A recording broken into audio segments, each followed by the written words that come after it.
Court Reporter with Stovall and Associates. Good evening. Welcome to Court Reporter with Stovall and Associates. I'm your host, Mike Aglinski.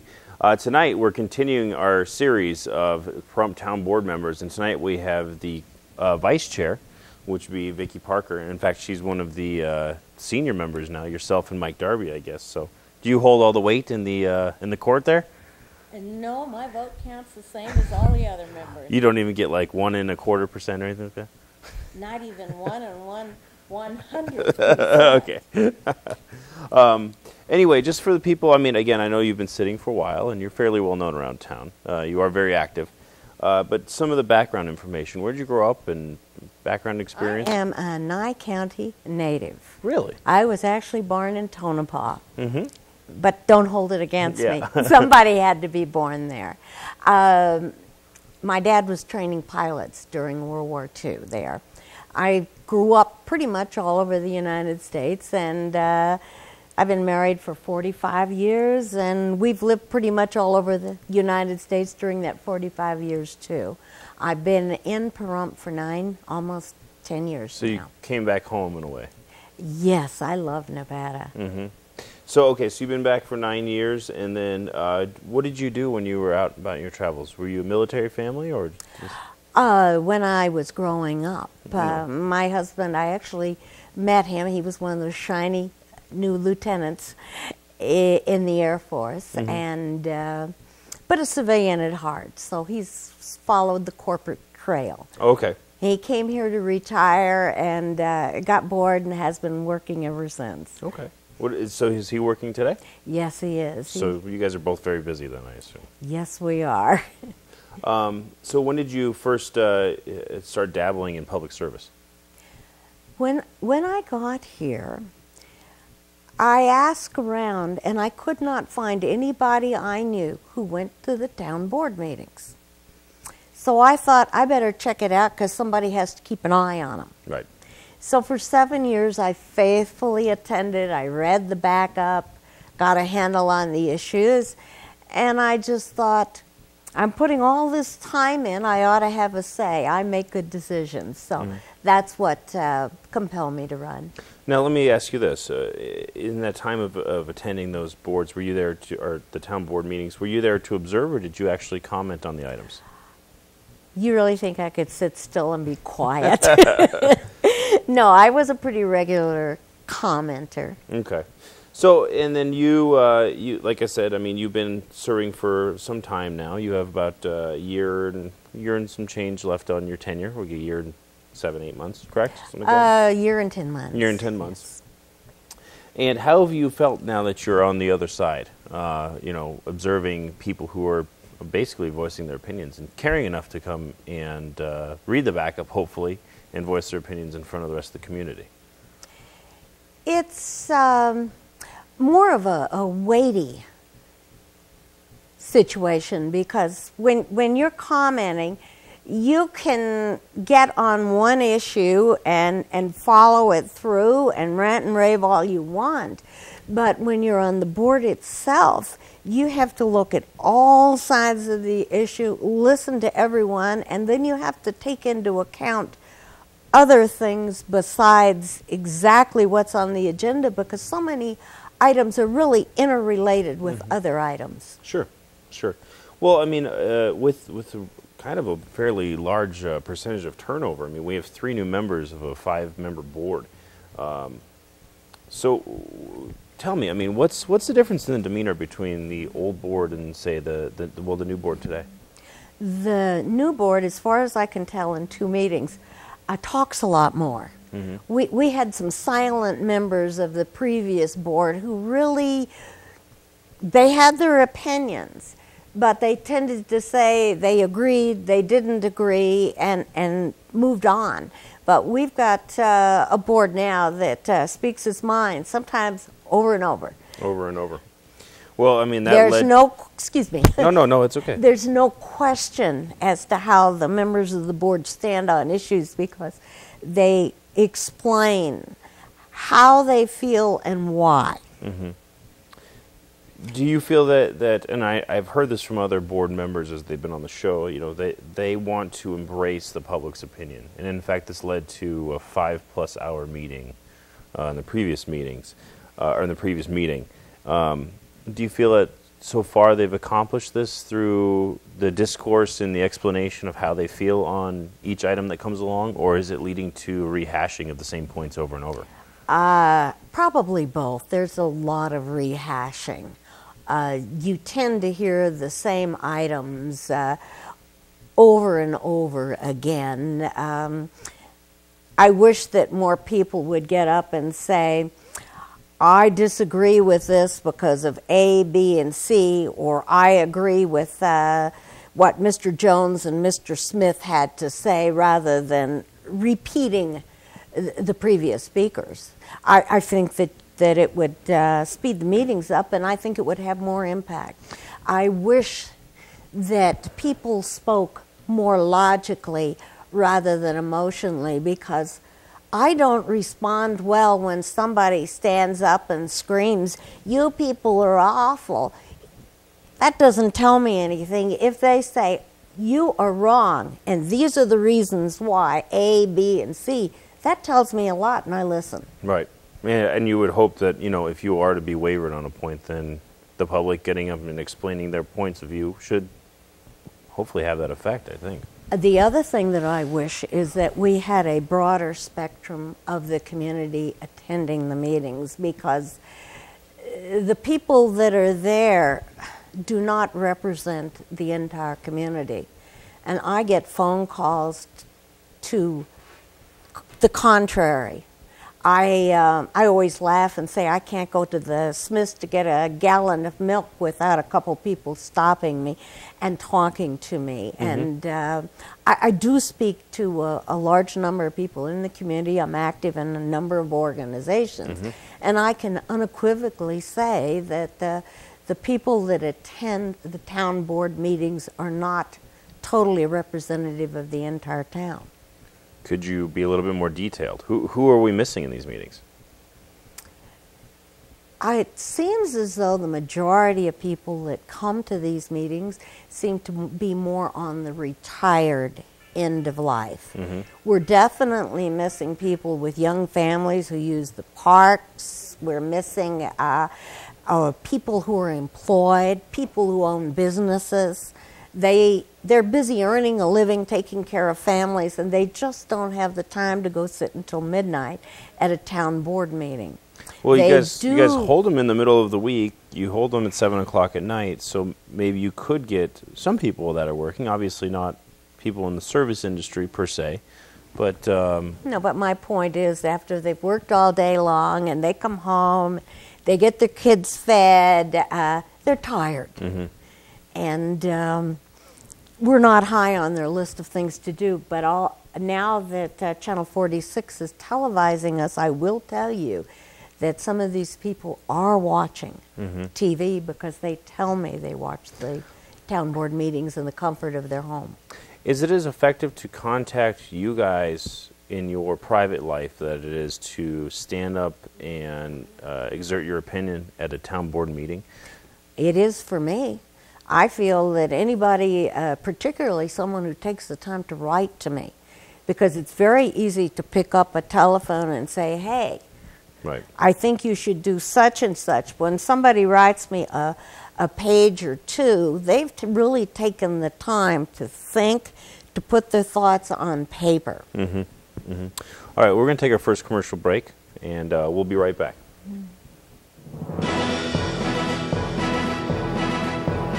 Court Reporter with Stovall and Associates.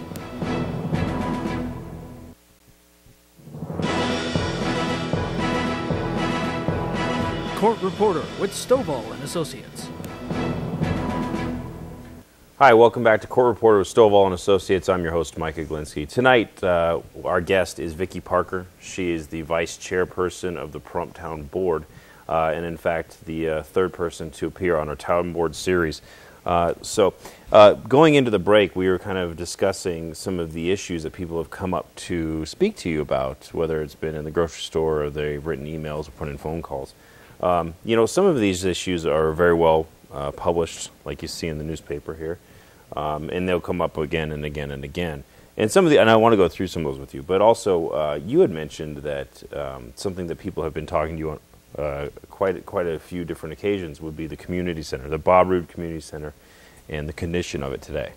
Yes, I happened to be there the day that it happened with the insurance company, and the water was pouring in through the roof in the back rooms, and you could see mold. It was obvious. Part of the ceiling in the back rooms had come down.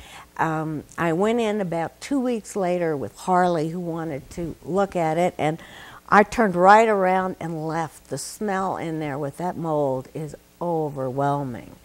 I can tell you that fixing this is going to be very expensive. It's more than just fixing the roof. And I've been asked, hey, all you have to do is put a new roof on. Why aren't we using the community center? But the roof itself was originally put on flat, which is not the smartest thing to do with the roof. Right.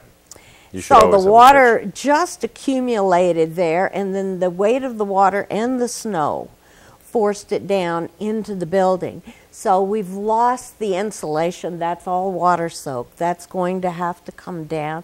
We have the mold in the walls that are going to have to be remediated. We're going to have to bring the building up to code. It was built 46 years ago. A lot of it was built by volunteers, so it's outdated. We'll have to put in a sprinkler system. Those are expensive. We're going to have to bring the electrical wiring up to code. It's my understanding that there's probably mercury up there in the old lights. We know that there's lead paint in there. We know that there's mold. There is not asbestos. That's been checked. So the process that we're going through is the insurance company will pay for some of it, and Mr. Kobarger had applied prior to this happening for a brownfields grant through the state to remediate some of the problems. Mm-hmm. Because we now have an emergency, we've pretty much gone to the head of the brownfield list, but we're waiting on the brownfield group to come out and do a thorough engineering assessment of it. So this is what the delay is. If the Brownsfield people in the insurance company are paying the bills, we have to do things on their time schedule. Right. And so until this assessment is done, I can't really say what needs to be done, but I know it's substantial. Do you have any inkling as to time frame? Is it going to be something that's going to be in the next year or so? Or? It's going to be 6 months anyway. 6 months at least? Yes, I think so. Do we have any alternatives today to the community center that people can gather? I mean, that is the problem that we have. We're able to use the county building mm-hmm. for our meetings. Right. Fortunately, that has just opened up. And we have the annex, but the annex is small. Mm-hmm. You can't get very many people in there. It has taken some of the overflow. But there are no other places, really, unless you want to pay the casinos. And that's problematic. The ladies who do the quilts, they spend all year quilting, and then they have their show in the spring. They have nowhere to go. They can't go to the casinos because the smell of the cigarette smoke will ruin the quilts. Oh, I've got you. And so it's very difficult for the many groups involved, and I apologize, and we are trying to get this on as fast a track as we can get the state and the insurance companies to move. Okay. Well, I mean, there's nothing more you can do. Sounds like you guys are pushing it as quickly as possible. Another thing, and this is a pretty exciting item, Quartzsite, Arizona holds the really large RV. It's an annual gathering. And in fact, you were down in Quartzsite for 9 days? We were there for 9 days. We split it up. Karen Spalding and Arlette Ledbetter from the office mm-hmm. were there the first half, and I was there the second half. We stuffed bags with information about Pahrump, 3,000 of them. They were gone before I got there. We gave out, I gave out probably a couple thousand more with less information, but still some information about Pahrump. It is amazing the number of people that we talk to and that do come through Pahrump, or they've heard about it, or they're coming back through Pahrump. So I would like to see, this is the first time we've done this through the tourism board, and I would like to see this be an annual event for us to go to.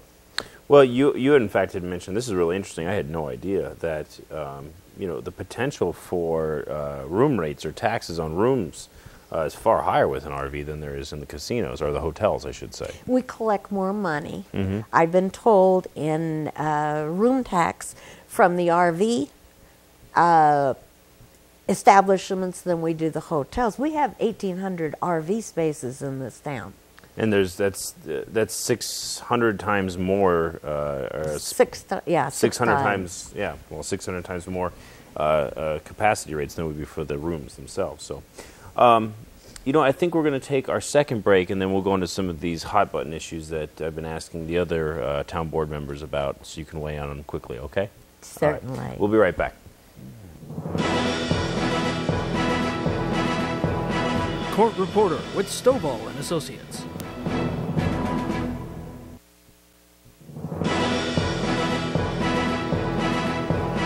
Court Reporter with Stovall and Associates. Hi, welcome back to Court Reporter with Stovall and Associates. I'm your host, Mike Aglinski. Our final segment again here with Vicki Parker, the Vice Chair of the Pahrump Town Board in our Pahrump Town Board series. Anyway, so we spoke a couple of the issues, the community center and the court side, the promotion of Pahrump. Now, there's other issues, again, that we've spoken with other board members about, but I also want you to weigh in, you know, as much as you care to. The first thing, this item that Dr. Tom Waters had introduced a meeting, it was 2 meetings ago, I think now, so it's the first meeting of the year, about a moment of silence or prayer to open up the meetings. Now, Mr. Culkin, in fact, had weighed in his opinion, saying that he disagreed with it for certain personal reasons. And then, what did you think of that item, and how did you explain your opinion?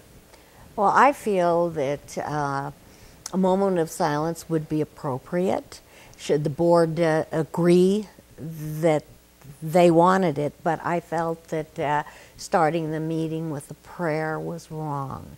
The reason why is that what you consider an appropriate prayer may be offensive to someone else. And the other issue is that if we're going to start the meeting with a prayer, we have to allow anyone who wants to say a prayer to have equal time. And we could wind up having pagans or druids or witches, any number of people that the majority of the people in the audience would find offensive. Religion, to me, is a very personal thing. Dr. Waters announced before the last meeting, about 15 minutes before, that he was going to be over on the side of the room praying, and anyone who would like to join him could. I felt that that was appropriate if that is what he wants to do and the people want to join him. But to officially sanction a prayer, it's just not the right thing to do. I understand. Another issue that I thought was important, and to this day, you know, still kind of growing, and we'll see how it plays out, but this is growponics. The town board, in fact, had approved the growponics deal, whereas we have the issue with the quitclaim deed for the land that was, in fact, deeded over to the town from the county. I voted for that, and I relied on our attorney, which says that the case law is in our favor. That public purpose includes economic development. So it's a matter of different interpretations, and it'll probably drag in through the courts, unfortunately. Oh, you think, in fact, it'll be litigated? I think there's a good chance that it will. The stoppage. It depends on Mr. Kashani because he has requirements that he has to meet by, I believe it's the end of June, the beginning of June. I'd have to look at the contract. And if he doesn't start on these commitments, then the contract becomes void. So it's also possible that time will just play out. And when the Nye County District Attorney Brian Coonsey came in with an opinion opposing his opinion is a 180-degree difference from the opinion of our attorneys. So when he came out with his opinion, was your reaction one that you were? Did you expect to hear that there was going to be opposition to what your attorneys had said? Were you surprised when it got pushed back? Yes, I was, because I think we have a very fine legal firm. They're out of Reno, although they have offices in Las Vegas too, and they've got specialists in municipal law. And I feel more comfortable with a specialist in municipal law than, and I'm not knocking the district attorney's office, but they don't specialize in that. Well, I think it's interesting because it seems that a quitclaim is a fairly simple instrument, and that, in fact, for public use is fairly clear. I thought that it was surprising when in fact the town was advised that they could move forward, and in fact, that interest could always come back and hurt the town, as if there was put infrastructure onto it, and then to be sued by the county because the quitclaim deed wasn't on it. Well, you have to remember that the county can hold this up in planning beyond 6 months. Sure. And put an end to it without it ever getting litigated. The litigation would come from Mr. Kashani. Right. Who is, he would then sue the county and us. Mr. Kashani, just for the clarification of the viewers, is the president of Groponics. Yes, okay. That is correct. And I think that kind of leads into one of the other items I really wanted to discuss was Mr. Culkin had wanted to introduce an item to have the land and buildings in Pahrump deeded over from the county. And and in fact, there's been kind of a knee-jerk reaction with it. But when he told me, I laughed just like you did. But he's very passionate in his beliefs, and he presented it very well, because I do agree with him that the county has shortchanged the town financially. Was this introduced as a bargaining chip? I think that it was. I think that he's looking for land elsewhere. I don't think he ever really expected them to turn over the eye and their shiny new building. But he was, I don't want to say grandstanding, but he was making a point that the county is spending money elsewhere. Pahrump generates 70% of the tax revenue in the county. Ground Mountain, the gold mines, generate 24%. That means that the rest of the county, Crystal, Amargosa, Beatty, Gabbs, Tonopah, together generate only 6% of the taxes, and yet we see that they built a beautiful community center, a senior center in Beatty. Now they're building one in Amargosa. There is a fitness center up in Tonopah that they're rehabbing. Tonopah has a convention center. Well, now they're rehabbing another building to create another convention center. We're sitting here with a community center that's kaput. And yet we're paying 70% of the taxes, and we're not getting 70% of the community centers. So I think that was the point that he was trying to make, and I thought he made it effectively. Our attorney said at the time that we could word the motion as Mr. Culkin wrote it, adding the phrase "or other property thereof," and that's the way the motion was made. So it is asking them for the I or other property. I can understand. No, and there's definitely no doubt that Mr. Culkin's plenty bright to understand what he was requesting. But I thought it was a very shrewd move on his behalf and worth discussing. I thought so too, and I agreed with him publicly at the meeting that. Yeah. He, you know, and I think that also brings into another item of contention between the county and the town. And in fact, Commissioner Shinhoffen has kind of had this strange item pushed forward where you guys are going to be meeting, or you won't, but they'll be meeting March 14th to discuss the dissolution of the town board. Of the town board. Well, it's an interesting item. And I really... Well, half of the people who signed that petition work for the county. So I can understand they want the grab of the town.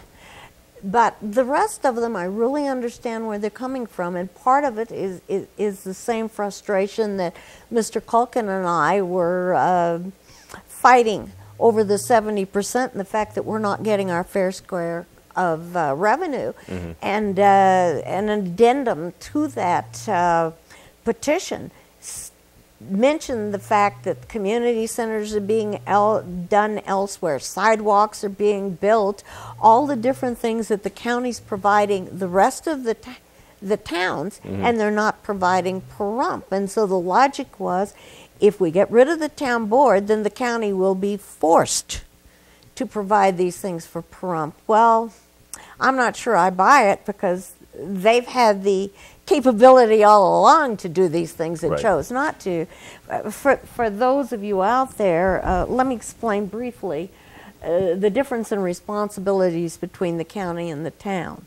The town is responsible for the parks, the pool, the cemetery, the fire department, and any town-owned property. Everything else is the responsibility of the county. Thank you for capping out that issue, and thank you for being on tonight. I do appreciate it, and I'm sure we'll have you on again. So thanks again. Thanks for watching tonight, and we'll be on next week with another town board member. Thank you.